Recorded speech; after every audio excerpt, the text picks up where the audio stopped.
అన్న నమస్తే అన్న. మరి నిన్న జగన్మోహన్ రెడ్డి గారు ప్రెస్ మీట్ పెట్టి మాట్లాడుతూ ఈ రోజున కూటమి ప్రభుత్వం వచ్చిన తర్వాత రాష్ట్రంలో అసలు పరిపాలన జరగట్లేదు, హత్యా రాజకీయాలు చేస్తున్నాడు చంద్రబాబు అని చెప్పి జగన్మోహన్ రెడ్డి గారు మాట్లాడుతున్నారు. ఏంటి అసలు దాని మీద మీ ఉద్దేశం ఏంటి? అసలు హత్యా రాజకీయాలను ప్రోత్సహించింది జగన్మోహన్ రెడ్డి.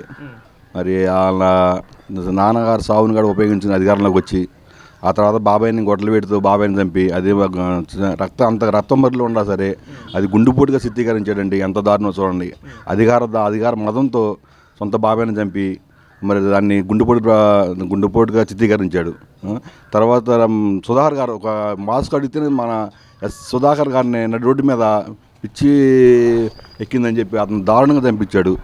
అలా ఎమ్మెల్సీ ఆనందబాబు గారు ప్రజెంట్ ఎమ్మెల్సీ ఆనందబాబు గారు వాళ్ళ డ్రైవర్ని డోర్ డెలివరీ చేసి భార్యాభర్తలు ఇద్దరు దాన్ని దారుణంగా చంపినా దాన్ని పట్టించుకోలేదు నువ్వు. తర్వాత రేపల్లో పాపను నోట్లో గుడ్డలు చంపినా సరే నువ్వు పట్టించుకోలేదు. నువ్వు హత్యా రాజకీయాలు ప్రోత్సహించింది ఎవరో? చంద్రబాబు నాయుడు ప్రభుత్వంలో ఏం జరిగినాయి హత్యా రాజకీయాలు? నువ్వు నిరూపించాలి. నువ్వు సరైన నాయకుడు అయితే నువ్వు నిరూపణ చేయాలి. ఆయన అలిపిరి ఘటనలో కూడా తిరిగి వచ్చాడంటే ఆయన చేసిన మంచి పనులే ఆయన కాపాడిన చంద్రబాబు నాయుడు గారిని. ఇప్పుడు రాష్ట్రంలో అభివృద్ధి పథకాలు నడుతుందంటే ఆయన వల్ల ఇది కానీ ఎవరి వల్ల ఏ నాయకుడి వల్ల కాని పని.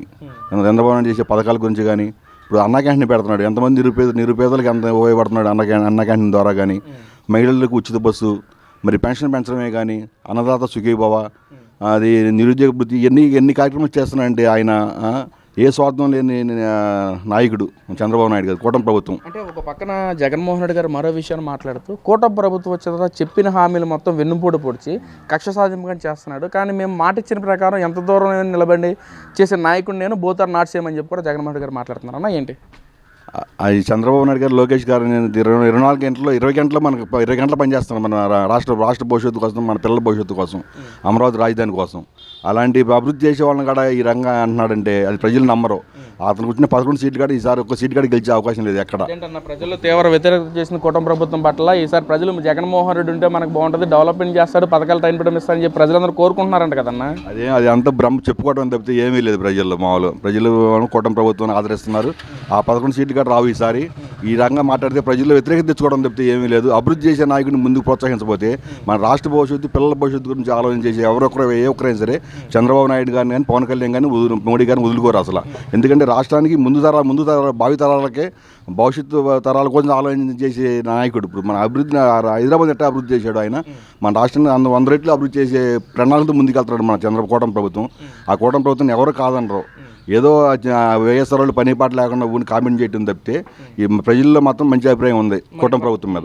పక్కన అంబటి రాంబాబు గారు మాట్లాడుతూ ఉన్న శాఖల గురించి పట్టించుకోరు కానీ ఆ మంత్రులు, కానీ జగన్మోహన్ రెడ్డి గారిని టార్గెట్ చేసి ఎలా అయితే మాట్లాడారు, బూతులు తిట్టాలి ఆ విధంగా మాట్లాడతారని చెప్పంటున్నారన్న. ఏంటి ఇప్పుడున్న కూటమి ప్రభుత్వ నాయకులు వాళ్ళ శాఖలకు సంబంధించి వాళ్ళు పని చేయట్లేదా లేకేంటన్నా? 100% పనిచేస్తున్నారండి. చంద్రబాబు నాయుడు గారు అసలు ఎవరు ఏ శాఖని ఒప్పుకోరు. పవన్ కళ్యాణ్ గారు కానీ, చంద్రబాబు నాయుడు గారిని ప్రతి శాఖలో పనితీరు ప్రతి వారం రోజు శ్రమిస్తున్నాడు ఆయన. ఎందుకంటే ఏ శాఖలో కూడా ఇంతవరకు ఏ పొరపాట్లు జరగలేదు అసలు. మన అంబటి రాంబాబు మాటలు లెక్క చేయాలని పనే లేదండి. ఆయన అమ్మాయి విషయంలో కూడా ప్రజాప్రతినిధి అయ్యి ఉండి కూడా రోడ్డు పాలు అయ్యాడంటే అతను పబ్లిక్లో మాట్లాడక చాలడు. అతను సరైన జ్ఞానం ఉంటే మాకు పబ్లిక్ కూడా రాలేడు. అంత సిగ్మాలు పని చేశాడు అతను. రాష్ట్ర ప్రజలు మొత్తం తిట్టారు ఆయన్ని. లేడీస్ మహిళలు అంత ఇదిగా కించపరిచేదిగా మాట్లాడి మహిళల పట్ల అమర్యాదగా ప్రవర్తించడం అనేది చాలా ఘోరం అండి. అది ఆయన మాట పట్టించుకోవాల్సిన అవసరం లేదండి. ఏదైతే మెగా డిఎస్సి కార్యక్రమంలో ఏదైతే నోటిఫికేషన్ రిలీజ్ చేశారో దానిలో కూడా కొన్ని వేల కోట్లు దోచుకున్నారో లోకేష్ విద్యాశాఖ మంత్రి.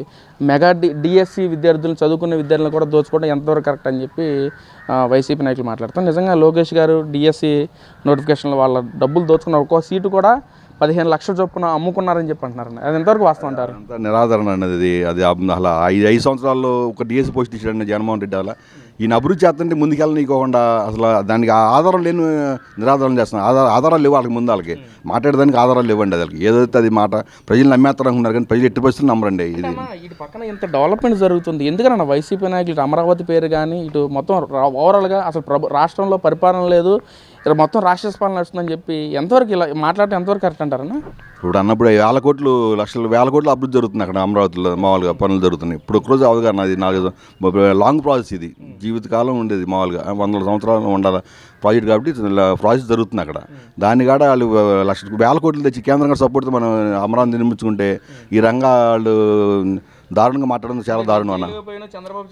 అది అంతేగా మరి చంద్రబాబు పేరే కానీ వచ్చింది మరి. అందుకని 3 రాజధానులు పెట్టాడు, ఎక్కడ డెవలప్ చేయాల. 3 రాజధానులు పెట్టి అక్కడ ఆ రాజధాని ఏరియాలో ఓట్ల కోసం మాట్లాడేది తప్పితే ఏదైనా ఒక అభివృద్ధి చేద్దాం అనేది అసలు ఎక్కడ అభివృద్ధి చేయాల. 3 రాజధానులు అన్నాడు కానీ అసలు కూడా ప్రజల్లో బేపచ్చని మనం వచ్చింది. చంద్రబాబుకి అసలు మావిగని పేరు అయితే బీపీ షుగర్లు హార్ట్ అటాక్ వచ్చేస్తుందని చెప్పి కూడా అంటున్నారు నా జగన్. గన్ను కనపడుతుంది, కల్చర్ కనపడుతుంది అన్న. మావి గన్ అంటేనే అది గన్ కల్చర్ కనపడుతుంది. ఆయన మైండ్లో అట్లా ఉంది అసలు. అది అలా పేరుగా నాకు అర్థం ఉందన్న దానికన్నా అలా ఆయన మాట్లాడిన మాటే కరెక్ట్ కదన్నది. అలా అంత దారుణంగా మాట్లాడుతున్నాడు ఆయన జగన్మోహన్ రెడ్డి గారు. ప్రతిపక్షంలో ఉండి నువ్వు మంచి పనులు మంచి ప్రోత్సహిస్తే రేపు ప్రజలు ఆదరిస్తారు. నువ్వు జరిగినట్టు చూపిస్తున్నావు నువ్వు అక్కడ ప్రజలు నమ్మరు. మరి 2029లో ప్రజా తీర్పు ఎవరి పక్షాన ఉంటుంది అనుకోవచ్చు అన్న? 100% కూటమి తరపునేనన్నా. ఎందుకంటే అలా ఇప్పుడు ఈ కూటమిలో మన ఏళ్ళు చూపుతానికి ఏం లేదన్న. అంతే ఒక పెన్షన్లో ఆగింది తప్పితే ఆయన అన్నమాట ప్రకారం అన్ని నిరుద్యోగులతో ఆగింది. మిగతా అన్నీ ఆయన కూటమి ప్రభుత్వం హామీ ప్రకారం మొత్తం చేసుకుంటూ వస్తున్నారు. కాదంటే ఆర్థిక పరిస్థితి వల్ల మనకు కొద్దిగా లేట్ అయింది కానీ అలాగ అభివృద్ధి అనేది ఏది ఆగదన్న. కూటమి ప్రభుత్వం మొత్తం కంపల్సరీ ఇచ్చే హామీని మొత్తం అమలు చేస్తుంది. అది పెన్షన్ కూడా ఇచ్చేస్తాడు చంద్రబాబు గారు. అది అంత 100 అయినా సరే ప్రజలుగా మామూలు ఆదరణలో ఎటువంటి ఇబ్బంది లేదు.